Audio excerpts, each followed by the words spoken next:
Spurs drop out of the automatic qualification places on goal difference, leapfrogged by Rangers, who won 4-1 in Nice tonight. Lazio lead the way, but Rangers, look at that, above Manchester United and Spurs in the table. Galatasaray up there as well, who beat Spurs in their last match. Where do you feel, guys, that this leaves Spurs' position now in this competition? Are you concerned at all?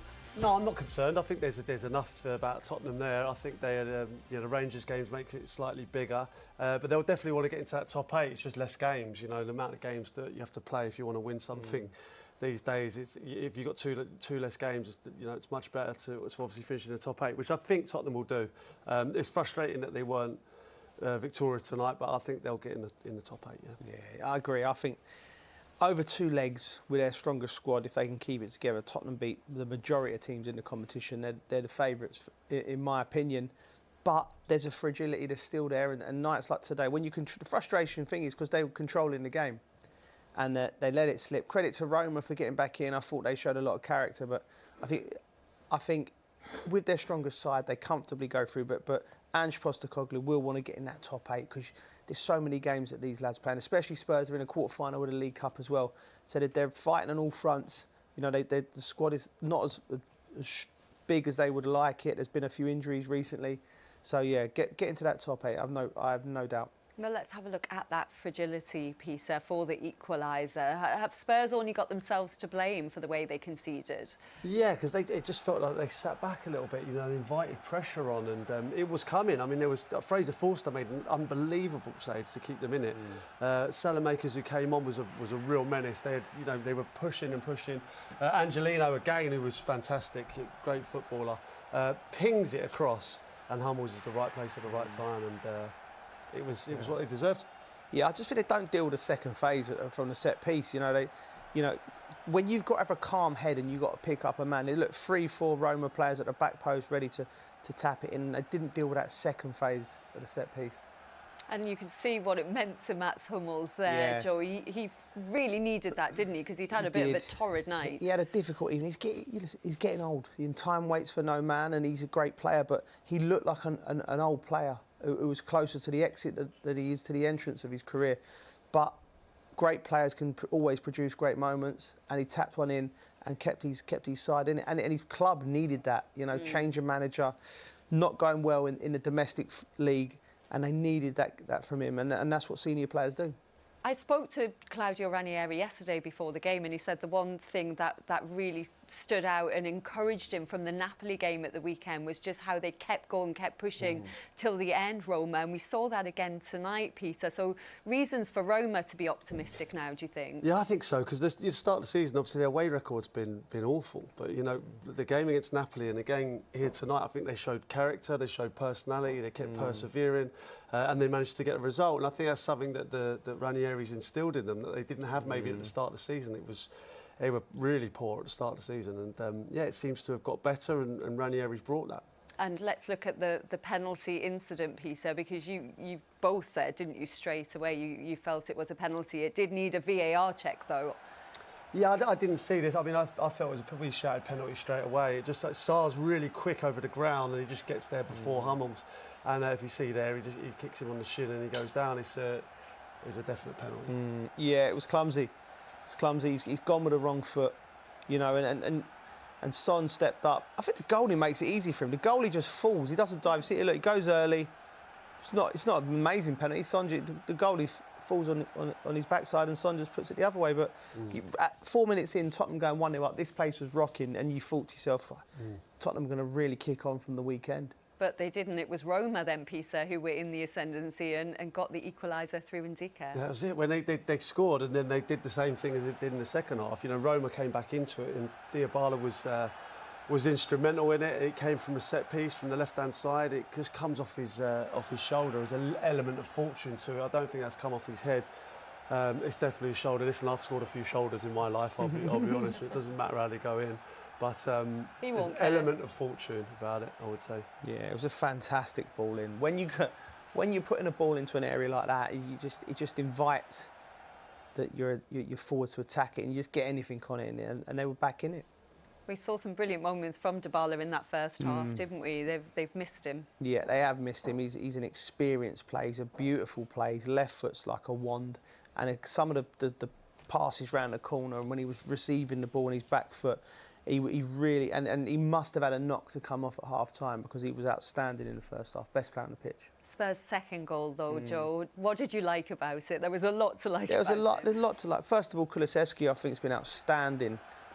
This ball here, this is what Spurs are better at than what people... When they break from deep, which they don't often drop off teams, Kulusevski has a look, has another look, slows down the fullback.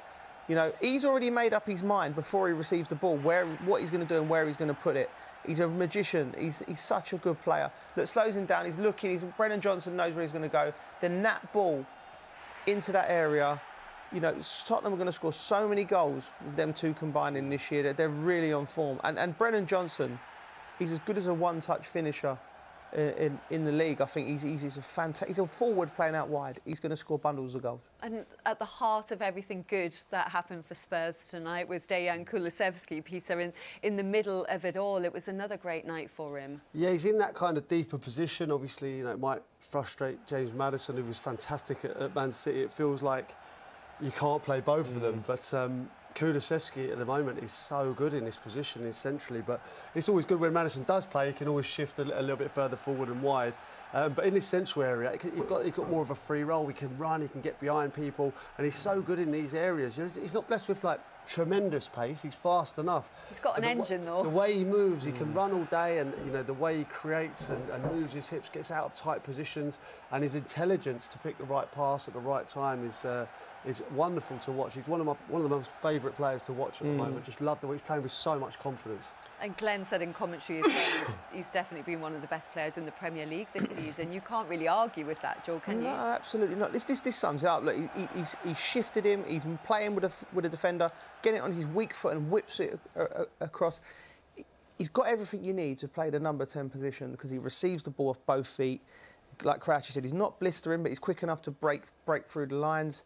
He picks the right pass, and I think off the ball, I think the reason he was getting the nod over Maddison, I think off the ball, he's very, very, very good. You know, he sets the press. He's got, but I like more consistent. Maybe? No. I would have both of them in the team. I think the way that Tottenham play, like at Man City when they're both in the side, I think you. So who are you taking out then? Linz, don't put me on the spot like that. But I'm just. Are you taking Brennan Johnson? No, I wouldn't take Brennan Johnson out. I haven't really given it as much thought. We're just going to play them all. No. But I just know my philosophy will be playing football. You get your best footballers on the pitch at all times, because them two playing together, like at Man City last week, you know, whether Kulusevski comes in off the right and you play two in the 10s, they're two intelligent footballers. You know, I personally, like when I talk about England, I think players who can handle the ball, like Roma when they was at their best, technicians in the team, especially the way Ange Postecoglou plays. And I just think them two together can be so exciting. Can you get them both in, Peter? Yeah, I think so. I mean, the way they played at City was, you know, Brennan Johnson missed out, as good as he was tonight. You had Maddison in there. You just put Kulusevski slightly higher up. I think that's probably the best team, and that's a disservice to Brennan Johnson, who was brilliant tonight. But against Manchester City, you know, one of the best teams in the world, that's how they played, and you know it's worked. So I can't see them changing that too many times. Not good for Brennan Johnson then, if that's the way it is going forwards. But we're going to get some reaction from Spurs now. Archie Gray is with Rachel Stringer. Archie, nice to be named on the team sheet tonight. Obviously, a real hard point there. What did you make of the team's performance overall? Yeah, it was a tough game. You know, the first 20 minutes and, you know, the last 20 minutes were tough. We had to dig in deep and, you know, but I thought, apart from that, I thought we were good and we played a football and, you know, we were good on the counter-attacker as well. But, you know, it's just that last moment that cost us, and, you know, we've got to do better than that. But we'll learn, and, you know, it was a good performance, I thought. But yeah, we'll learn from the mistake. So yeah. Was there anything you actually thought was lacking out there tonight? I couldn't name one thing specifically because I've just come straight in anyway. But you know, it was a difficult game, and sometimes, you know, top teams, you know, Roma's a top team, a big club, and, you know, they're going to have spells attacking us, and we've got to do our best at defending, and sometimes, you know, you can do as best you can, but they're going to score, and you know that happened tonight. But yeah, like I said, sometimes we'll learn from that, and yeah, we'll be better going forward. So yeah. Have you been in the change room yet and spoken to any other players and got any thoughts from the other members of the squad? No, not yet, not yet. Tell me about how entertaining that was, though. I was sitting next to the fans and they said, "Oh, we are entertained tonight, albeit just a point." That's obviously something you want to hear. Yeah, definitely, it would have been an entertaining game to watch. I'm sure it was a lot of end-to-end stuff, but yeah, definitely. Well done with that point tonight. Thank you very much. Yeah, how good has this competition been for him and his development? Yeah, it's been brilliant. He started every game. He's a real talented footballer. You can tell he comes from a great lineage of a football family because he does everything right. We've seen him play left back, we've seen him play right back. I think we've even seen him play at times in that central position. He can go into midfield. He's a technician. I think Tottenham, the success that they've had over the years when they've bought players out of the Championship and young players and developed them. You think of obviously Gareth Bale, you know, it springs to mind, but I think this is a real good club and a real the way they play to develop younger players gives them real freedom to the way they're allowed to get on the ball and express themselves. He's a real talented footballer. Yeah, bright future ahead of him, Peter, do you think, from Without what you've doubt. seen? Yeah, without doubt. I just feel like you've breed them differently now. These 18-year-olds just so comfortable on the ball. Nothing overawes them, you know. In a And big doing club interviews like as well. Interviews as well, yeah, without doubt. Yeah, so really impressive young man, and he's got a big future at the club. The light for Mats Hummels and Claudio Ranieri after snatching that late equaliser here at Tottenham. Frustrating for Ange Postecoglou tonight, though, this evening, following that 2-2 draw. We're going to hear very shortly from the Spurs manager because he has been speaking to Rachel Stringer. And frustrating to end on just a point tonight and a draw. Your thoughts on that? Yeah, look, like I said, frustrating, particularly when they score so late. Good game. We probably should have put it to bed a lot earlier and, missed some big chances. And, 2-1, you're always keeping them in the game. So disappointing not to see it out. What do you think was lacking then to not really capitalise on those chances you're talking about? Just a little bit of composure. I mean, we hit the post 3 times. A couple cleared off the line. It was that kind of game where, if we got the third, the game was done and dusted, but sort of kept them in it. Were you surprised at how well Roma played out there tonight? No, they're a good side. That's the reason they're in the Europa League. They obviously did well last year. Obviously, they've had a bit of a tough time this year, but got some quality players. But as I said, we certainly had enough chances to win the game. Yeah, in terms of individual performances as well, Fraser, we spoke about him ahead of the match. He stepped up 2 massive saves from him. Were you impressed with his performance? Yeah, Fraser did well. As we expect that from him. He's a very experienced goalkeeper, and he did his part. Yeah, and talking about a goal scorer, Son, obviously penalty, and then Brennan Johnson as well. How would you rate those 2 performances? Yeah, they're okay. Like I said, we created a lot of chances, and we really should have been a bit more clinical, and then we would have won the game. Point tonight. Well done. Thank you. Thanks. Yeah, we should have been more clinical, he said. But did you see some familiar vulnerabilities from Tottenham tonight, Peter? Yeah, it's very much been Tottenham season that, not being able to kill games at times. They've looked electric going forward, but they've looked vulnerable at the back. And towards the end of the game, they were hanging on. It was 2-1. And I think that's the lack of control that the manager's talking about there. He's slightly frustrated with the fact that it should have been easier, but that's been too many times in Tottenham's season this year. They've been at times so good going forward, but they still have that vulnerability, and that'll be frustrating for the manager. Without their first choice centre-backs, Joe, whether they would have started in the Europa League tonight, who knows, but missing important players. Missing important players. I thought Davis and Dragusin, Davis in particular, I thought was exceptional at the weekend. Tonight, I thought they defended well. It was getting up. It was getting up on the bar. The line was good at times, but there was that crucial period of the game when you really notice the centre halves. When you're holding on, like Ange said, they let them stay in the game.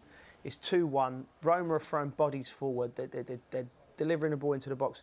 That's when your centre halves. You don't even want to hear from your centre halves all game. But the last 5-10 minutes, when you dropped off, they just didn't deal with that stage of the game very well. Like, we're sitting up here, we've got a great view, and we're thinking, Roma are going to score in a minute. Roma are going to score in a minute because and the goal come from communication. It was the second phase from a corner. It's come out.